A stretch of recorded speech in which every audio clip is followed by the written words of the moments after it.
Surveillance is not safety. Surveillance is not safety. That was a scene of last year's board meeting when community members spoke out against ShotSpotter.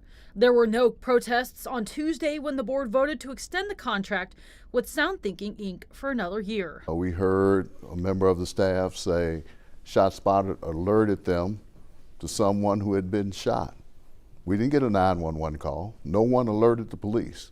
But because of that system, we were there to find someone who had been shot on a porch. Director Virgil Miller says that his vote came from neighborhoods that advocated for the technology. The system has already been used in 2 homicides this year.